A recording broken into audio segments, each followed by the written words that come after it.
Bruce Lee et Bolo Yeung, deux figures emblématiques, incarnent l'excellence martiale pour les passionnés d'arts martiaux du monde entier. Leur présence dans L'Homme au poing d'acier, Ante e Dragon, a électrisé les spectateurs, mais un affrontement réel, loin des projecteurs hollywoodiens, a marqué leur collaboration. Ce récit dévoile le combat secret entre Bruce Lee et Bolo Yeung, un duel qui a stupéfié ceux qui en furent témoins. Que s'est-il passé, et qui en est sorti vainqueur? Plongeons dans cette histoire captivante. Ce face-à-face trouve son origine dans les coulisses créatives de L'Homme au poing d'acier, sorti en 1973. Ce film, chef-d'œuvre de Bruce Lee, a consolidé son statut d'icône mondiale des arts martiaux. Lors de la production, une scène de combat majeur entre Bruce et Bolo avait été minutieusement conçue, destinée à devenir un moment central du film. Ce duel devait transcender la simple confrontation physique pour incarner un choc de philosophie martiale. La vitesse, la précision et l'adaptabilité de Bruce, fondée sur son Jeet Kune Do, contre la puissance brute et l'intimidation de Bolo, portée par son physique imposant. Ce face-à-face promettait d'être mémorable, mettant en lumière deux approches opposées du combat, l'une axée sur la fluidité et l'efficacité, l'autre sur la domination physique. Cependant, des décisions prises par Warner Brothers ont bouleversé ses plans. Pour recentrer l'intrigue sur le duel final entre Bruce et le principal antagoniste, Han, le rôle de Bolo fut considérablement réduit, et la scène de combat prévue fut supprimée. Han, un seigneur du crime énigmatique et impitoyable, représentait l'incarnation du mal, un adversaire ultime pour le héros de Bruce Lee. Ce combat final, conçu comme le sommet émotionnel et physique du film, devait captiver les spectateurs par son intensité dramatique. Warner Brothers estima qu'ajouter un autre affrontement majeur, comme celui entre Bruce et Bolo, risquait de diluer l'impact narratif de ce moment clé. Cette décision, bien que stratégique, frustra les attentes d'un duel qui aurait pu devenir iconique. Pour comprendre pleinement cet événement, explorons les parcours distincts de Bruce Lee et Bolo Yeung, qui ont façonné leurs identités de légende martiale. Bruce Lee, né en 1940 à San Francisco et élevé à Hong Kong, grandit dans une famille liée aux arts du spectacle, son père étant une figure reconnue de l'opéra cantonais. Ce milieu influença son approche performative des arts martiaux, où chaque mouvement semblait chorégraphié avec une précision artistique.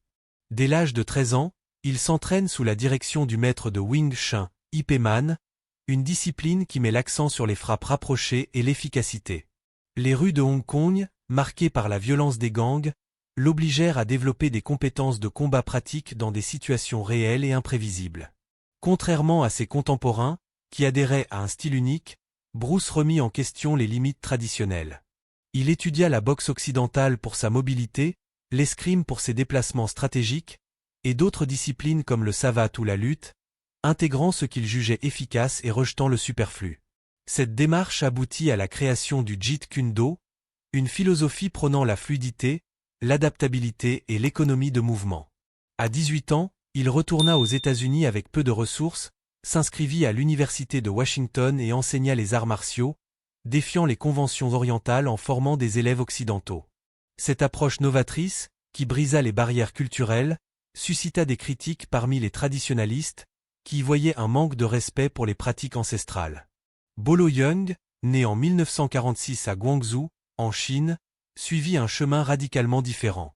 Dès l'enfance, il s'immergea dans les arts martiaux classiques chinois, perfectionnant des formes traditionnelles avec une discipline rigoureuse. Ces formes, souvent comparables au kata japonais, développaient coordination, puissance et mémoire musculaire. Sa découverte du culturisme, une pratique alors rare en Chine, marqua un tournant décisif. Inspiré peut-être par des influences occidentales, il combina un entraînement intensif de force avec ses compétences martiales, développant un physique musculeux qui devint sa signature. À 20 ans, il remporta le titre de Monsieur Hong Kong, qu'il conserva pendant une décennie. Cette combinaison de force brute et d'agilité surprenante le propulsa dans le cinéma hongkongais, où il incarna des antagonistes redoutables, exploitant son apparence intimidante.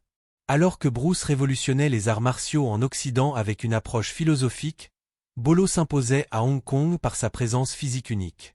Son entrée dans le cinéma coïncida avec l'essor des films d'action, où son physique hors norme contrastait avec les acteurs plus élancés de l'époque. Cette distinction visuelle, alliée à ses compétences martiales, en fit un choix idéal pour des rôles de méchants mémorables. Les différences entre Bruce et Bolo allaient au-delà de leur apparence physique. Bruce, mesurant 1,73 m pour environ 64 kg, incarnait la vitesse et la précision. Son corps, façonné par un entraînement rigoureux mêlant exercice de force fonctionnelle, cardio et flexibilité, était conçu pour l'efficacité. Chaque mouvement était optimisé pour le combat, éliminant toute dépense énergétique inutile. Le Jeet Kune Do mettait l'accent sur l'adaptabilité, utilisant des techniques directes pour neutraliser l'adversaire rapidement. Sa vitesse légendaire lui permettait de frapper en un éclair, visant des points vulnérables avec une précision chirurgicale. Son acuité mentale était tout aussi impressionnante. Bruce lisait les mouvements de ses adversaires, anticipant leurs actions et ajustant ses tactiques en plein combat, incarnant sa propre métaphore de l'eau fluide, adaptable et capable de contourner tout obstacle. Bolo, à 1,68 m et environ 70 kg, représentait la puissance brute. Son physique, sculpté par des années de culturisme, lui conférait une force exceptionnelle, capable de produire des coups dévastateurs avec poing, coude ou genou. Sa capacité à encaisser les attaques était remarquable, renforçant son image de colosse indomptable. Cependant, son style, axé sur la domination par la force, exigeait une énergie considérable, ce qui pouvait poser problème dans un combat prolongé. Philosophiquement, leurs approches divergeaient. Bruce privilégiait l'efficacité et la versatilité, cherchant à exploiter les faiblesses de l'adversaire, tandis que Bolo misait sur la suprématie physique pour imposer sa volonté. Ces contrastes préparèrent un affrontement captivant, mettant à l'épreuve leurs aptitudes physiques et mentales. Dans L'Homme au point d'acier, Bruce incarna Lee, un artiste martial recruté pour infiltrer un tournoi organisé par Han, un criminel dissimulant ses activités illégales sous le couvert d'une compétition. Ce rôle reflétait les valeurs de discipline, d'honneur et de justice chères à Bruce. Chaque combat, minutieusement chorégraphié, illustrait sa philosophie, mettant en avant non seulement sa prouesse physique mais aussi sa vision des arts martiaux comme un chemin de perfectionnement personnel. La scène emblématique de la salle des miroirs, mêlant action, symbolisme et maîtrise technique, demeure un sommet cinématographique, où Bruce utilise l'environnement pour déjouer son adversaire, reflétant sa capacité à s'adapter. Bolo, en tant qu'homme de main de Han, apporta une menace tangible à l'écran. Bien que son rôle fût réduit par les coupes de Warner Brothers, sa présence imposante intensifia la tension dramatique. Ces scènes, bien que brèves, mettaient en valeur sa puissance physique, renforçant l'héroïsme de Bruce en le confrontant à un adversaire redoutable. Leur dynamique, même limitée à l'écran, reflétait leur persona réel. Bruce, l'innovateur charismatique, contre Bolo, l'incarnation de la force brute. L'ambiance sur le plateau de L'Homme au point d'acier était électrique, réunissant des experts martiaux tels que Jim Kelly, champion de karaté, et Bob Wall, ceinture noire. Ces figures, elles-mêmes des pratiquants accomplis, observaient une rivalité professionnelle croissante entre Bruce et Bolo.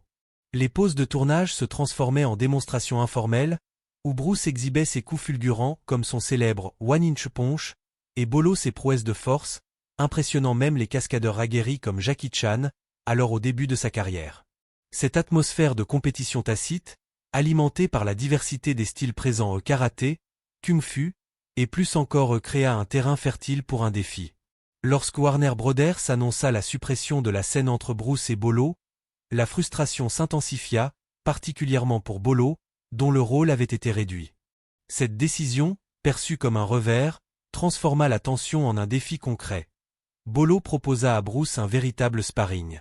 Bruce, jamais du genre à reculer devant un challenge, accepta sans hésiter. Ce combat n'avait rien de cinématographique. Loin des chorégraphies répétées, il s'agissait d'un affrontement brut et authentique.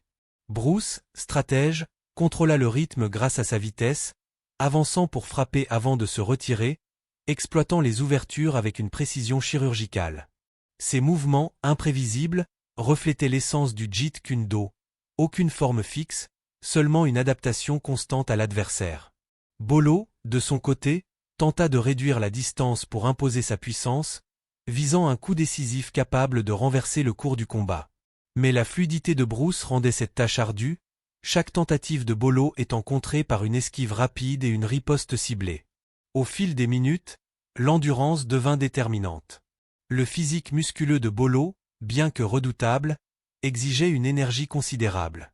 Vers la 10e minute, ses mouvements ralentirent, ses coups perdirent en intensité, et sa respiration devint laborieuse. Bruce, toujours vif, semblait à peine entamé. Son entraînement rigoureux, axé sur la force fonctionnelle et l'endurance cardiovasculaire, lui permit de maintenir un rythme élevé. Il accéléra, enchaînant des combinaisons rapides de coups de poing et de coups de pied, forçant Bolo à rester sur la défensive. Épuisé, Bolo finit par céder, incapable de suivre le rythme incessant de Bruce.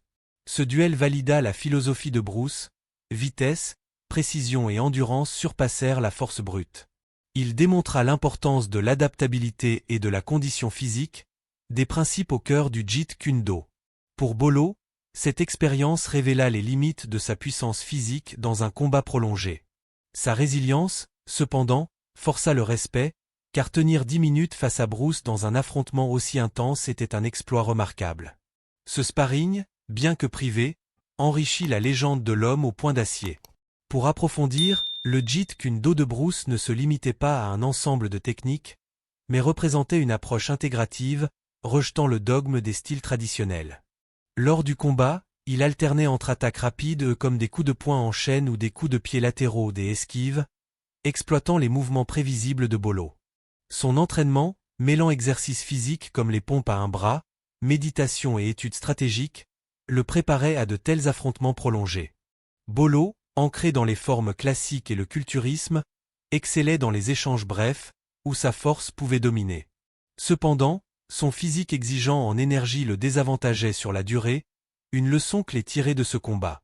Le contexte de production joua un rôle déterminant.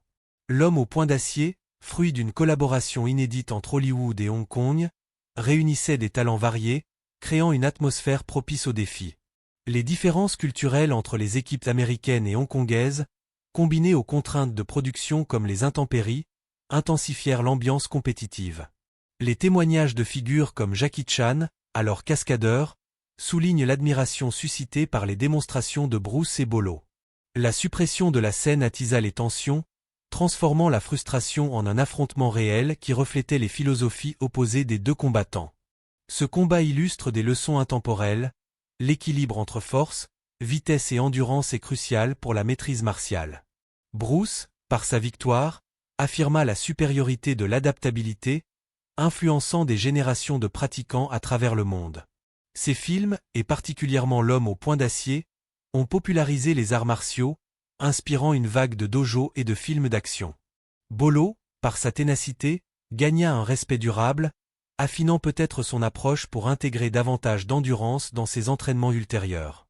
Leur duel, bien que discret, reste un chapitre marquant de l'histoire martiale, célébrant l'esprit de perfectionnement et de défi qui définit les arts martiaux.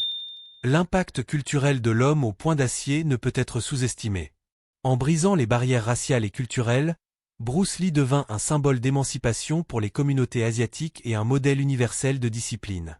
Bolo, par ses rôles ultérieurs dans des films comme Bloodsport, consolida son statut d'icône des films d'action. Leur affrontement, bien qu'anecdotique, ajoute une couche de profondeur à leur héritage, rappelant que derrière les légendes se trouvaient des athlètes dévoués, repoussant sans cesse leurs limites dans une quête de maîtrise. L'affrontement entre Bruce Lee et Bolo Yeung, bien que discret et confiné aux coulisses de l'homme au poing d'acier, reste un chapitre légendaire de l'histoire des arts martiaux. Ce duel, né de la frustration d'une scène supprimée, a transcendé la simple confrontation physique pour incarner un choc de philosophie. L'adaptabilité fluide et stratégique de Bruce Lee, portée par le Jeet Kune Do, face à la puissance brute et imposante de Bolo Yeung. À travers cet échange intense, Bruce a démontré que la vitesse, la précision et l'endurance pouvaient surpasser la force pure, tandis que Bolo, par sa résilience face à un adversaire redoutable, a révélé une détermination admirable. Ce sparring, observé par un cercle restreint de pratiquants, a mis en lumière des leçons intemporelles sur l'équilibre entre discipline physique et acuité mentale, des principes qui continuent d'inspirer les artistes martiaux du monde entier. Ce moment emblématique enrichit la légende de l'homme au poing d'acier, immortalisant Bruce et Bolo comme des figures d'une quête incessante de maîtrise. Pour explorer davantage d'histoires captivantes sur les coulisses du cinéma et des arts martiaux, abonnez-vous à Hollywood Inside et plongez dans l'univers des icônes qui ont marqué l'histoire.